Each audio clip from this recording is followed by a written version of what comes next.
क्षेत्र के कैडोरा गांव के लोगों ने सड़क सर्वे को लेकर जोरदार विरोध प्रदर्शन किया और इस प्रदर्शन में बड़ी संख्या में महिलाएं, बुजुर्ग और बच्चे भी शामिल हुए। इस दौरान उमर अब्दुल्ला सरकार के खिलाफ नारेबाजी की गई। ग्रामीणों का कहना है कि इलाके का स्थानीय विधायक भी नेशनल कॉन्फ्रेंस से है, लेकिन उनकी समस्याओं की अनदेखी की जा रही है। पीएमजीएसवाई विभाग ने सड़क का जो सर्वे किया वो पूरी तरीके से गलत है और टीम ने गांव की मुख्य आबादी को छोड़कर सड़क को साइड से गुजारा, जिससे पूरा कैडोरा गांव सड़क सुविधा से कट गया। उन्होंने इस बारे में विभाग के अधिकारियों से भी बातचीत की, लेकिन उन्होंने शिकायत पर ध्यान नहीं दिया। ग्रामीणों ने प्रशासन से दोबारा सर्वे कराने और कैडोरा गांव को सड़क सुविधा देने की मांग की है।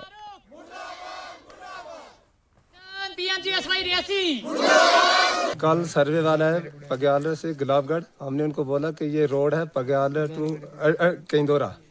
उन्होंने कहा कि आपकी जो रोड है वो देवल से आएगी, आपकी डीपीआर देवल से बनी है। जब देवल से हमारा सर्वे नहीं हुआ तो डीपीआर कैसे बना? अब हम उन लोगों को ये कहना चाहते हैं कि हम तहसील भी देवल बनाना चाहते हैं, हम नैबत भी देवल बनाना चाहते हैं, रोड भी देवल से लेना चाहते हैं, लेकिन वो कह रहे हैं कि जिन्होंने एनसी को वोट डाला उनको रोड मिलेगी। क्या हमने अगर नहीं डाला एनसी को वोट, क्या हक हमारा नहीं था? क्या आज वो इक़्तिदार में है तो हक देने के लिए वो तो हमें नहीं तैयार? हमने बिला शक उसको वोट कम दिए। अनपढ़ लोग गोजरी में हम गल करना चाहवा, उर्दू हमने आती नहीं है। सदियों तो जो ख्वाब हम देखा था कि गुलाबगढ़ रोड पहुंचेगी कैंदोरा तक, वो गुलाबगढ़ की आवाम ने हमें जवाब दिया।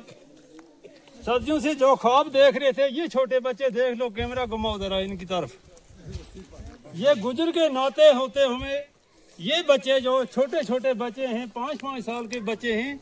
कैंदोरा का 300 घर एसटी 900 पॉपुलेशन वाला गांव, जिसको डिस्कनेक्ट कर रहे हैं। कल जो सर्वे हुआ वो बनगाम हेरगाम हुआ, कैंदोरा को डिस्कनेक्ट किया गया।